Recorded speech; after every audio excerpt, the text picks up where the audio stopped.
appreciate you taking the time to join us for this high-level information session on admissions and financial assistance here at Kingswood Oxford School. My name is Susan, and I serve as the Director of Enrollment Management. Joining me today is Meredith Crother, our Senior Associate Director of Admissions, who will walk you through considerations as you learn more about independent schools, as well as the application process and admissions timeline. We will take questions at the end, which will be moderated by Michelle Cola, our Associate Director of Admissions. The second half of our workshop is going to be presented by Alan Comrie, our wonderful Director of Financial Assistance, who will share at a high level where to find some additional resources, the need-based financial aid application methodology, and the application timeline. We appreciate your attention, and I will now hand the microphone off to Meredith. Take it away. Great. Hi, everyone. Welcome. My name is Meredith Crother. As Susan said, I'm a Senior Associate Director of Admissions here at Kingswood Oxford School, and we're thrilled to have you. So our agenda for the evening, Susan mentioned quickly, we're going to be focused on really the overall independent school process and considerations as you begin to embark on that for your child. And then we'll go over the process and timeline, which is generally the same, but can differ school to school. And we'll give you some highlights about Kingswood Oxford. And we'll do a short Q&A in the end about those two pieces. And then you're welcome. At that point, we'll take a quick moment before we pass it over to Alan Comrie. And you're welcome to stay for the financial assistance portion. Will be the second half of the evening. Independent school considerations. So this is where you're going to begin to really work with your child and talk about what are the desired outcomes, focused on the academic piece, whether that's study skills, lifelong learning, colleges, and really the personal components here of an independent school education, the benefits being really that self-advocacy, integrity, confidence in finding their voice. All of those are super important, both those that we mentioned here at Kingswood Oxford. And then you're going to be thinking about what are the special talents that are very important to your child, whether that be on the athletic fields or courts, in the creative or performing arts, those co-curricular activities, clubs, what really gets your child shining and excited. And then there's all the other pieces, right? The leadership pieces, the time management, the social interaction, and the friend development, and then just the style of the school communications, et cetera. So those are all good questions to consider as you embark on this process. And then you want to think about the environment. Here at Kingswood Oxford, we consider ourselves the right size. We're just large enough, yet just small enough for those interactions to really foster both with student to student and student to faculty. But you're going to think about small, medium, and large, and what is important to you in that piece. Looking at those academic and those co-curricular options. We are proud to be a day school. We really think that's very important for our school here and our students and our faculty and that environment. But you can start to consider what a boarding school or being a day student at a boarding school, what that looks like for your child and your family. There's also the piece of looking at a single gender school or a co-educational school. We are co-educational grades 6 to 12. The mission and the core values is also something that you want to start to look at for the specific schools that you're considering. They're all on the website. If you go to that homepage, you'll be able to quickly navigate. And do those values, do those core values, does that mission, is that in line with your family, your students' core value? You really want to read those and think about how that translates to your student day to day. Of course, then there's logistical concerns. Where the school is, close to home, close to work, what the transportation options are, where the school pulls from the different areas of the state or the larger globe, and what that school day looks like. It's important to ask questions about when school starts and when school finishes? What are the afternoon obligations for your student? Those are important questions. What do the weekends look like in terms of obligations for the students to be on campus? Here at Kingswood Oxford, our middle school and our upper school begins at 8 a.m. We do have a later start on Thursdays for our faculty to meet, but students are still welcome to come to campus at that time. We do start at 9, classes start at 9, both in the middle school and the upper school on Thursdays. We do not have Saturday classes. You may, depending on athletic or arts involvement, have a practice or a game or performance on a weekend. But those are all important logistics to start to consider. What else? You certainly, commitment to diversity is certainly an important topic.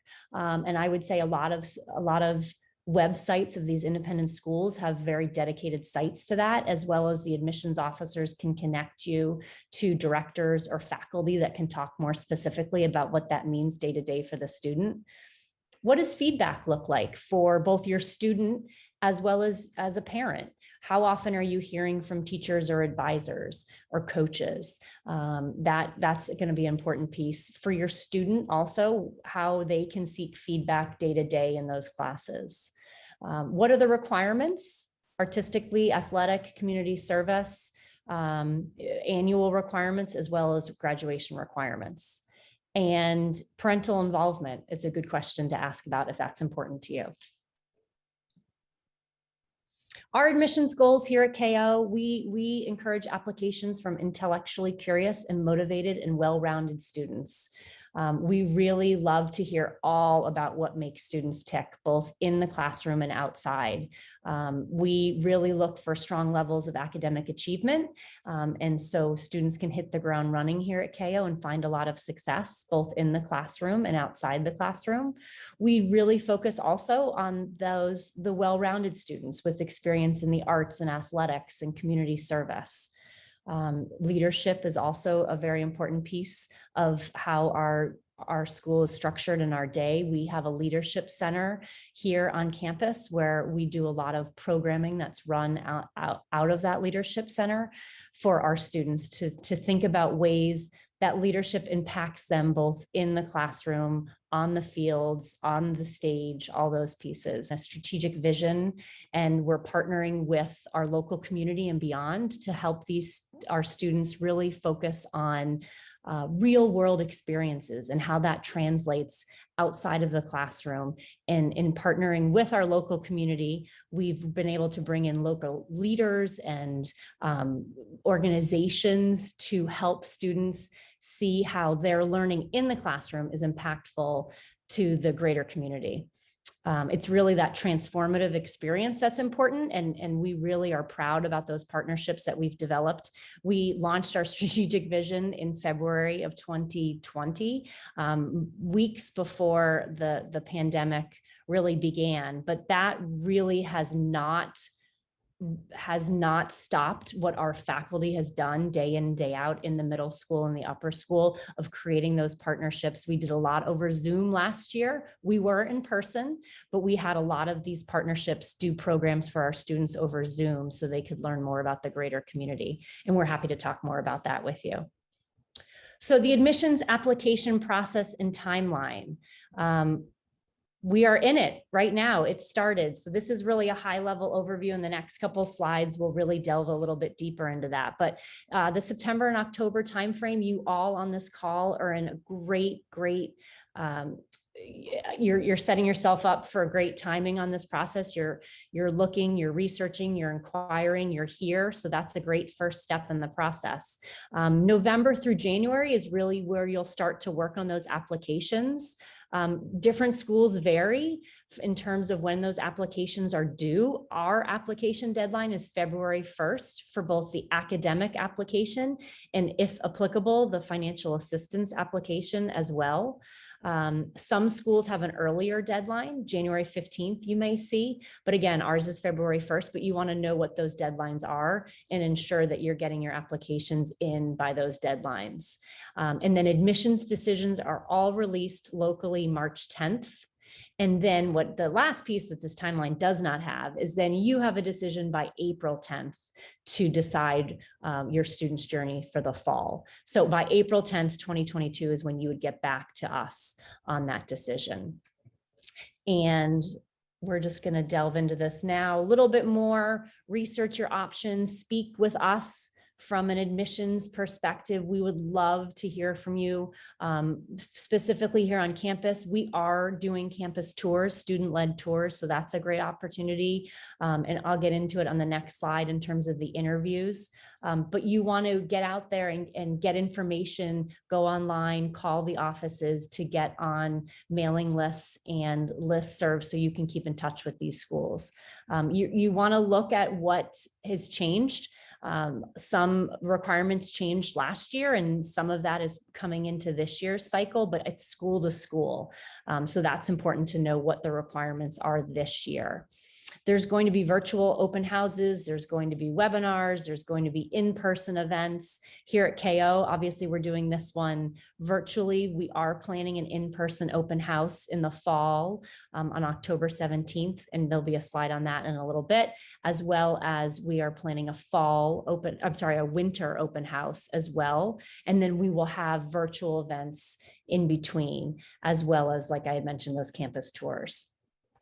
COVID allowed a lot of these schools to do a lot online, which is exciting because I would say 2 years ago, you probably couldn't get a lot of this information and see such a robust virtual tours and information, but now a lot of the websites have it, which is great. So November, December, January, specific to KO, we take 2 applications. Well, for our upper school, I'm going to focus upper school first. We take a Ravenna application, which is our own KO application. Regardless of in the upper school and the middle school, everyone will need a Ravenna account. And that's a good first step. If you go onto our website and you go to kingswoodoxford.org/inquire, you will be able to set up your Ravenna account. And from there, you'll be able to access the KO application. In our upper school, we also take the SAO, which is the standard application online. It's very similar for those of you who remember, it's a common application for college. The SAO is very similar for independent schools. Our middle school applicants, we only take the KO application. So that's what you're going to start to do over these next couple months. In terms of us for updates, we are requiring in our middle school, we have an admissions test that we administer in-house called the OLSAT test. And we'll be doing that, and there'll be dates on the website for December and January for those. In our upper school, we are test optional. So our upper school applicants have the opportunity to take the SSAT, but they also can choose not to take it if it's difficult to get to a testing center with COVID restrictions, et cetera. We just ask for an additional teacher recommendation if you do not submit SSAT scores, and we can talk more about that. But as you start to do those application, you'll see recommendations requests. I'll say generally most schools are going to be asking for an English teacher current year recommendation, as well as a math teacher current year recommendation. Transcripts, again, I'd say generally most schools are going to want your current year, which will end up to be that first semester, and then the prior 2 years. Generally, that's what you'll see.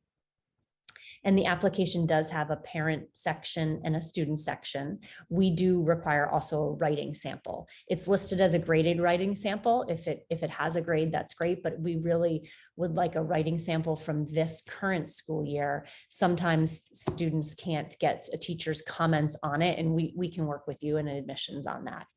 We just would like a current year writing sample. January and February is really when you're going to be finalizing those applications. Again, our deadline is February 1st. This is a checklist. I went over many of these. The only piece I will add is we are doing interviews, and we are doing them over Zoom this year. We found that it was a very beneficial. Families enjoyed it last year for their schedule. It worked better to be able to schedule that.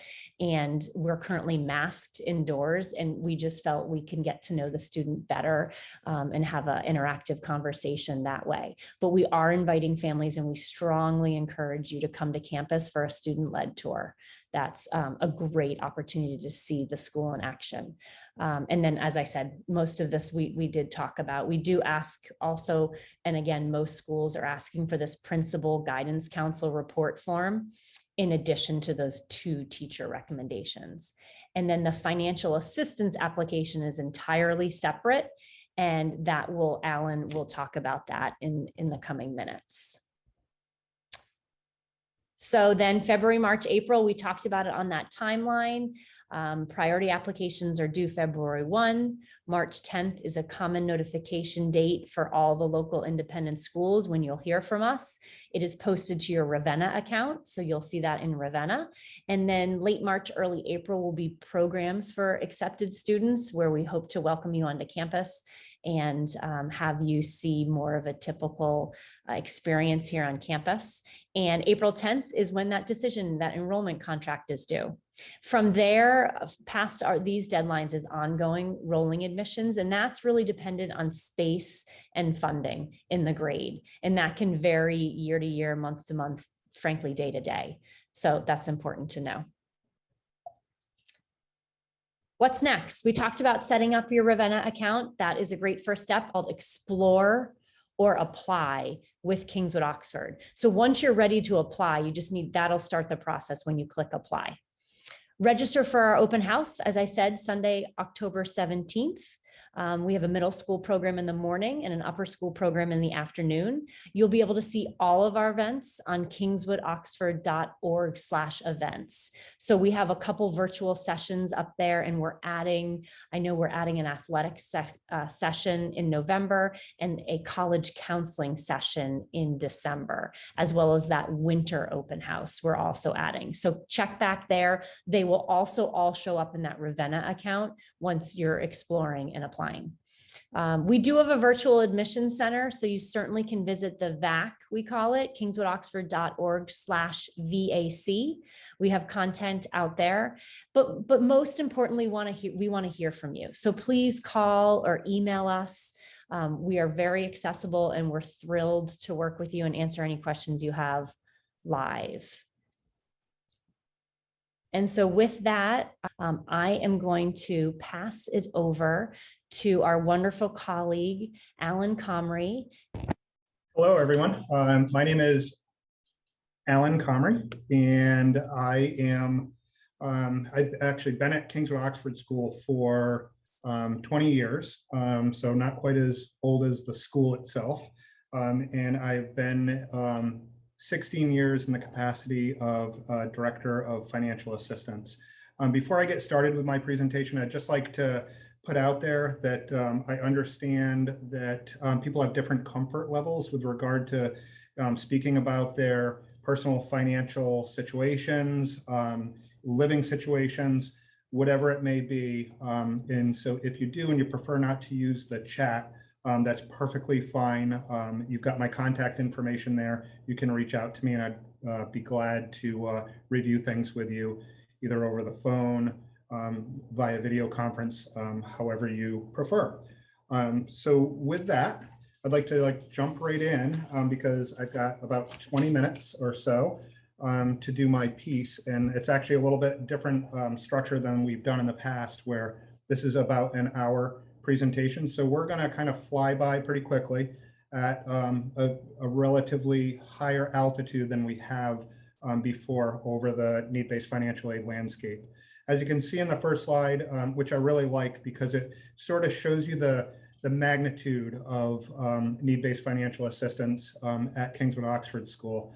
And you can see that it may come as a bit of a shock to you, but roughly 53% of the students at KO currently receive some form of need-based financial assistance. And that equates to about 272 students out of our current enrollment of 513 students. So that kind of gives you a flavor as to the magnitude of what we're talking about right now. And the average award at KO is about 50% of the cost of tuition at the upper school. The cost of tuition at the upper school is $43,600. At the middle school, it's $39,525. So kind of put that right out there too, get the cost out there. And in addition to that, there is a fee for, it's an enrollment fee, and that's $750 per student. But you can see that the average award is $22,283. And just so that people get a clear understanding of what we're talking about when we talk about financial assistance, and this is pretty much across the board at the independent schools, there's not an exchange of cash that's involved in this. What it is, it's an application process. It comes up with an end result called an effective family contribution, which is the amount of money that's expected to come from the family to pay toward a tuition charging institution. Schools will then grant an award, and that award is effectively a reduction in the cost of tuition for you. We refer to it internally as discounting of tuition. So there isn't an active exchange of cash. I just want to clear that up because I know that's a confusing point for some people, especially if you try to compare the independent school world to the college financial aid world. You can also see on this slide that with regard to paying for the tuition or the net tuition, if you do get a discounted tuition, there's basically three payment options, and that's pretty typical with independent schools to offer multiple payment options. So our first option is to pay 100% of the tuition before June 1st. And if a family elects to do that, you can avail yourself of a 1% discount in the total cost of the tuition. The second payment choice would be what we call a 60-40 split. So 60% of the tuition is due by June 1st, and the remaining 40% is due November 1st.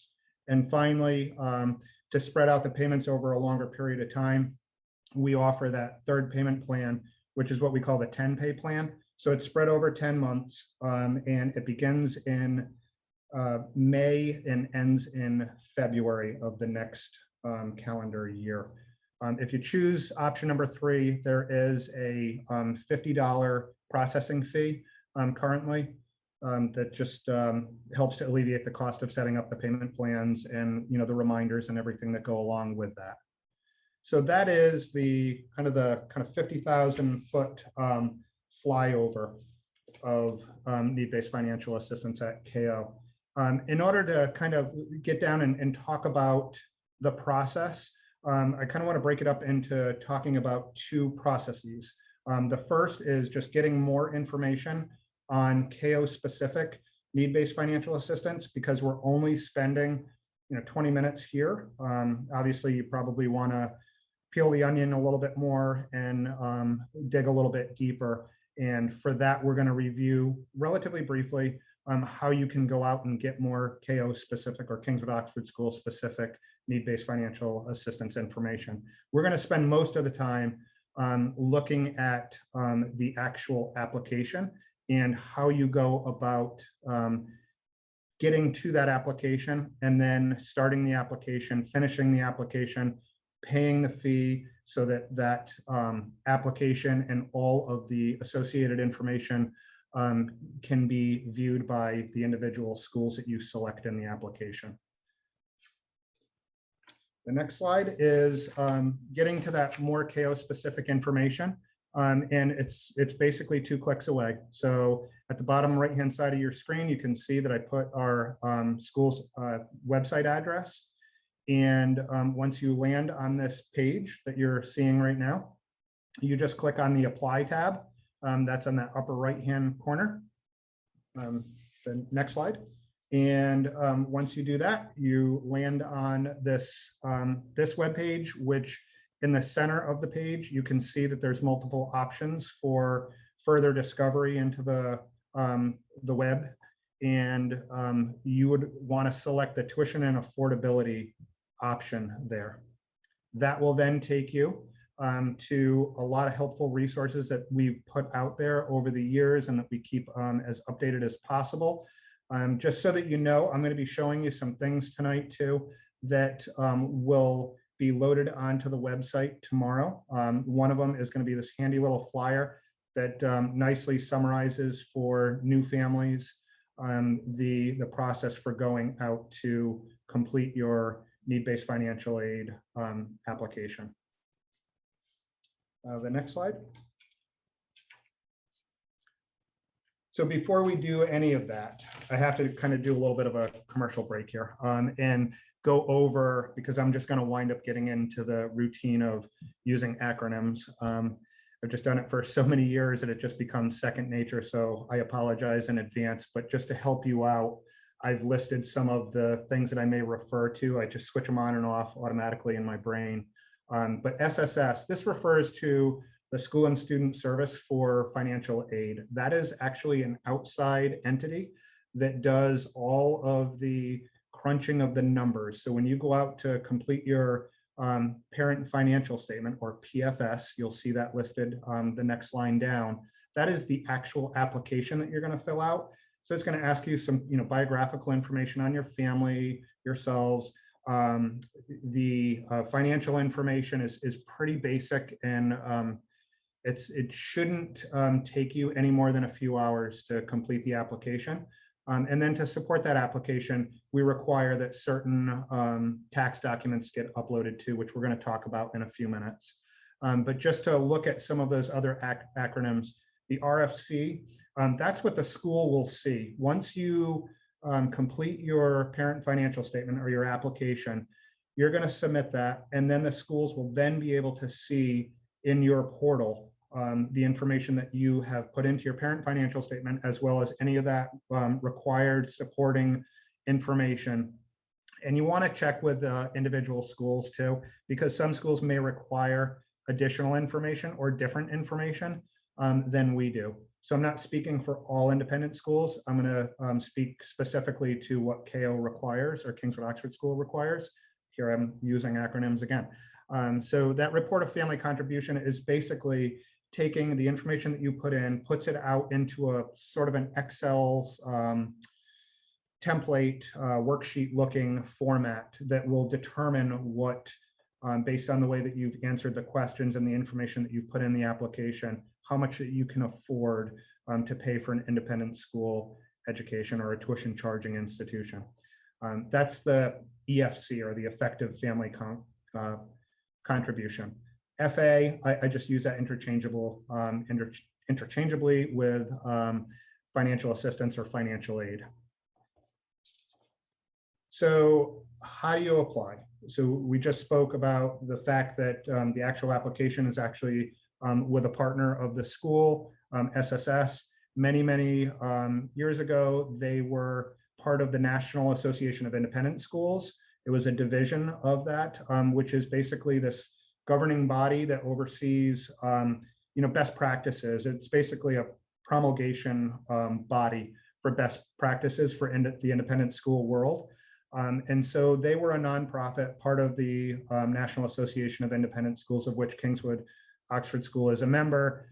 They, within recent years, broke off. They're now a commercial entity, but the formula is very consistent with what it used to be. It's updated for some more current events, but substantially the mission that underlies SSS has remained the same and is honored by the new owners, which is Community Brands. So you can feel confident in uploading your personal information to that entity, and that's where the actual application is. So how do I apply? The process is actually quite simple.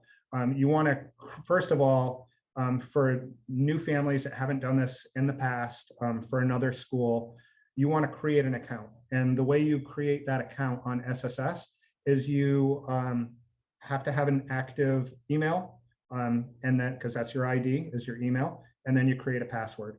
The one thing I will say with that password is that because Kingswood Oxford School treats the process of granting an award in a specific year as a multi-year commitment. So if the student is coming in let's say Form 3, it's our intent to continue this process through graduation. Obviously, events pop up, but it is the intent at the beginning to continue this process straight through. With that said, we ask the families to update their financial information each year. And as long as there's, not any real substantial increase in revenues or assets of the family, then it is our goal currently to stick to that level of funding. Obviously, I can't make any guarantees. Every year, our Board of Trustees votes to approve the budget. So that's beyond my control. But that is the process that we use. That's the lens we view the need-based financial assistance environment through. In that SSS portal, like I said, there is that PFS, or the parent financial statement. That is the application. There's also going to be a section in the SSS portal where you can upload all the required documents. And for us, we'll talk about that in a few minutes, exactly what those are, but those are basically supporting tax documents. Next slide. This is actually a handy little flyer that I spoke about, which I am going to have put up onto our website. And it essentially tells you everything at a very high level, what you need to do to go out there to start your account. It's, I believe it's $55 now for the fee to submit your application, and then it becomes available to the recipient schools. One important thing to note about the parent financial statement is back in the old days when it was a paper format, you only had a certain amount of space for the number of recipient schools. You had a certain amount of space for the number of kids that you could apply for financial assistance to various schools for. Now, since it's electronic, you can apply to any number of recipient schools for any number of children. And you can see at the bottom of this page the specific supporting documents that we require. And we are a prior school when it comes to looking at the financial information from families. And what that means is that we're looking back to the year 2020 and 2000. We're looking at the year 2020 specifically, but we will request your supporting information for new families for the prior year beyond that, which is 2019. So your 2020 1040 and your 2019 1040. When you're in the actual application, you are going to be putting in your 2020 financial information. And then your estimate for the next year is going to be your 2021, which, as we know, we're still in it right now. So you make your best estimates to complete that. And what that really does is it lets us know if there are any significant changes that we should be aware of in that following year, something that we should be sensitive to when we're making our final decisions for awards. Next slide. Some helpful items to have on hand, and this is compiled based on just a history of receiving inquiries, some questions about, before people actually decide to go out there and create that account and go through the parent financial statement. What types of information should you gather, have kind of handy when you go and do that? So you're essentially looking at the things that really you probably don't have off the top of your head. Other items that are requested in the parent financial statement are very general type questions that you will most likely know right off the bat. But we find it very helpful if you have handy your W-2s from your employers and your 1099s. Some people are contractors, so that is the substitute for the W-2. But most people have interest or other types of investment income of which they get the 1099 for. And then any bank and investment statements that you have that aren't retirement related. The most recent mortgage statement, I get a question about that quite often is, is it measured on just the market value of the home, which it's going to ask you about the market value of the home. For that, we ask that you go to Zillow.com if you don't already know. And again, it's an estimate, but Zillow I find is pretty fair. in the use of the estimate of the market value of your home. Mortgage amount, you can get that off your last mortgage statement. The make and model and year of any of your vehicles, they ask about that in the parent financial statement, and that's something that some people have to, go outside and look in the driveway to see what the make and model is of their vehicle. The balance in your retirement accounts is a question that's asked for. Quite honestly, it doesn't fall into the calculation, but it's just something that helps the reviewer just understand the full financial picture for a family. So it's important to have the accurate balance in there. And then if there's multiple children in tuition charging institutions, what you want to do there is include the total cost of the education for those kids. So it's the tuition plus any associated room and board. So whether it's at another independent secondary school or whether it's a college and university level. Next slide. So here we're looking at how you actually go out and complete the application or get to create your account in the SSS portal. So essentially, you can look down at the bottom right-hand side of your screen. I've tried to do that on all of these slides, is put the website addresses to get you to whatever's being shown on that slide. So just as reference later on, as you may review this information, it's always going to be on the bottom right-hand side. You'd want to, when you put in that web address, you're going to land on this page. You're going to want to click on the login. And once you do that, you're going to land on the next page, which is the area where you would actually create your account or return as an existing account holder. So you've already created your account. That's the other nice thing about the evolution of this process is it's become so automated now that it's just out there in the cloud. You don't have to complete the application all in one sitting. You can just save it, go and take your long weekend, do whatever, and then come back and pick up where you left off. Just recommend that when you're on specific pages, as you're going through that parent financial statement, that you just save as often as possible. There's a save function. I believe it's on the bottom left-hand side. You just want to click on that just to make sure that, should you get interrupted unexpectedly, you can actually return before the computer or you get timed out on the connection with the SSS portal. You don't have to start over on a certain page, that you'll just be able to return to exactly where you started. If you're new, on the left-hand side was an area to create your new account. So if you're a returning family, the right-hand side, new family, left-hand side. If you're a new family, it's just going to ask you to put in an email and create a password, and you're good to go. Another great thing about the portal, the SSS portal, is it also has some fantastic resources. There are quite a few short videos in there that explain different parts of the process overall, and more specifically, certain areas of the parent financial statement. So, why they're asking for certain information or how that information is being used in their calculation. So families find that very helpful, and it's all very Apple-esque, if you will, in that it is these short videos, video tutorials. So it's a great resource. Next slide. And that shows you exactly where, if you click on the resources tab, where you can go in and actually get those those short parent webinars.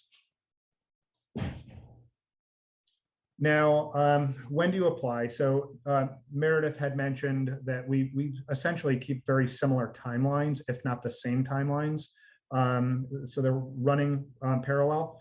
We are now open to accept financial aid applications for the next school year. We opened up, I want to say about a week or two ago, to our current families, but the system is all set to accept applications for the 2022-23 year.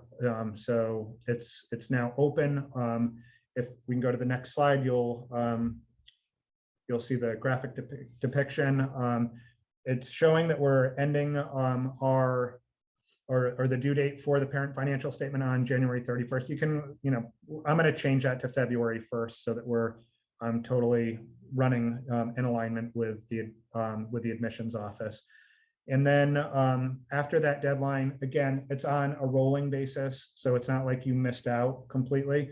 I do highly encourage you to go through this process as soon as you can and get it completed so that there's plenty of time for people at Kingswood Oxford School to review the application. If we have any questions, to follow up on that, if any adjustments are needed.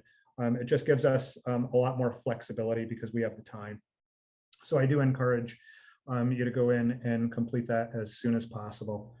And then, what documents are required to supplement that actual parent financial statement? And at KO, we require, it's on the next tab or next slide. Yep, we require you to upload your 2020 and 2019 1040s. If you are a business owner, then your 2020 or 2019 1120s or 1065s, whatever business format you have, those would also get uploaded into the portal too, to help support the numbers that you put in the income. And then also for the W-2s, we have a little bit of an extension over that deadline that was on that graphic before, where I'm going to make it now February 1st to be in total alignment. It's going to be February 7th for the current year or the 2021 W-2s, because the employers in Connecticut get, I believe, up to 30 days to send so that you receive your W-2, so that you should have that by the end of January. And so it just gives you another week to be able to get that W-2 up there for 2021. But otherwise, it's the 2020 that you're actually putting into the parent financial statement, and your estimate for the future year is going to be your 2021. We also have a non-custodial parent form. So in the event that there's a separation or a divorce, and the non-custodial parent does not want to complete that parent financial statement. I mean, obviously, this is a partnership with everyone. And so we're all working for the best interest of the child.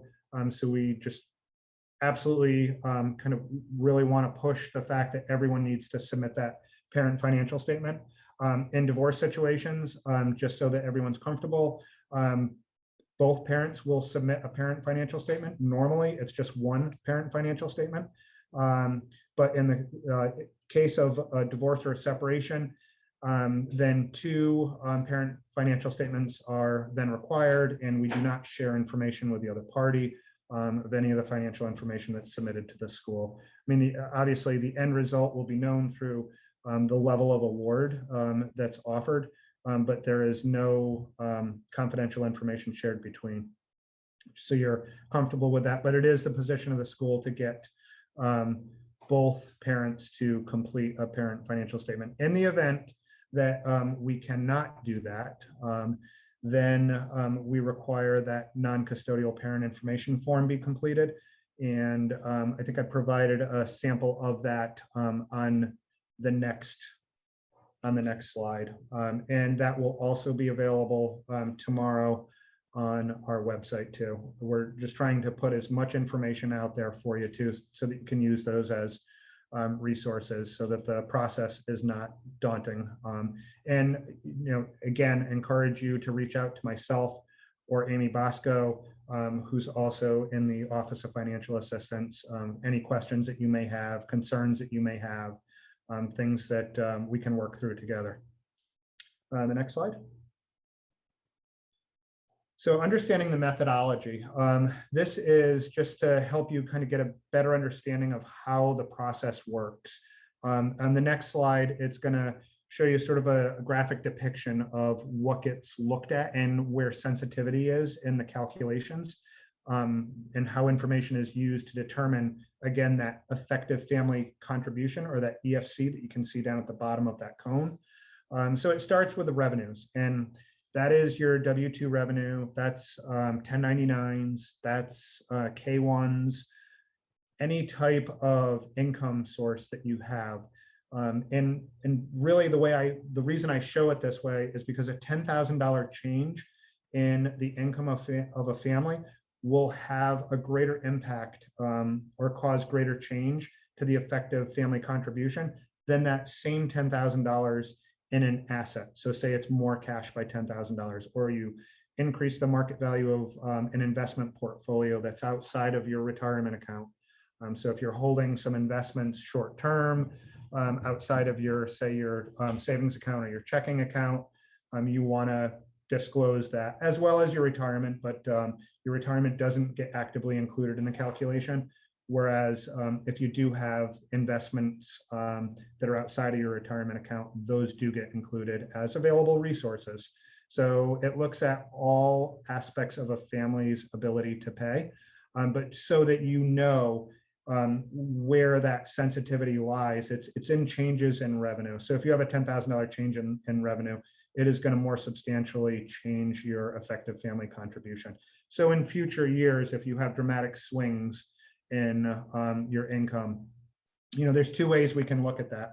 We can look at doing, and if you are feeling nervous because you do, let's say you're a small business owner and you do have major fluctuations between years in your income, then we can talk about doing something that's called 3-year income averaging, and that will help you to better budget, and for us to better work with you in figuring out what makes sense on a more annualized basis, because again, this is an annual check-in. But that is basically the kind of high-level methodology behind the school and student service. Next slide.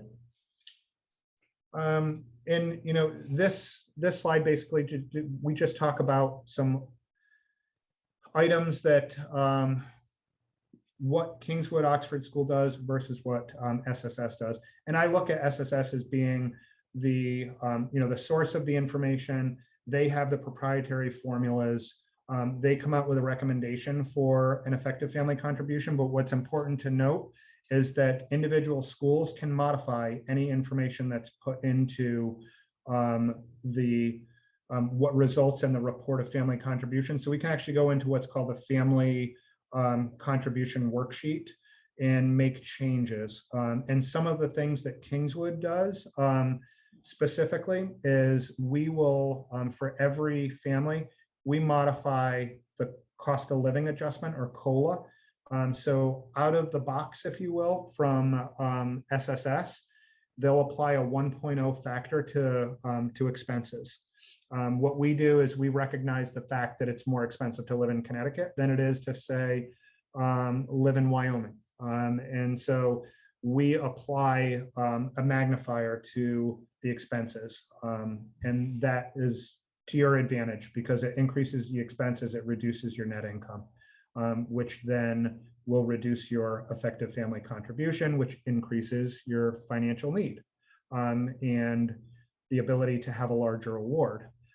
With that said, I just want to put out that disclaimer too, that we also are operating within fixed budget parameters too. It'd be great to be in a world of unlimited resources, but we're not, and there is no school that is.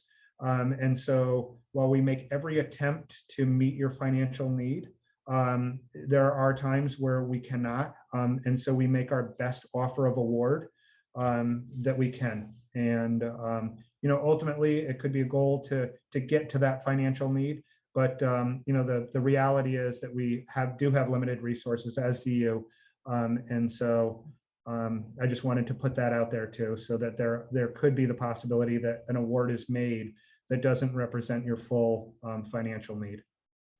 And again, another reason to get things in early. My best advice is the earlier the better. It gives us more time to look at things, to question things, review things with you too. Other things that we do in the calculation that are specific to KO is we preserve your retirement contributions.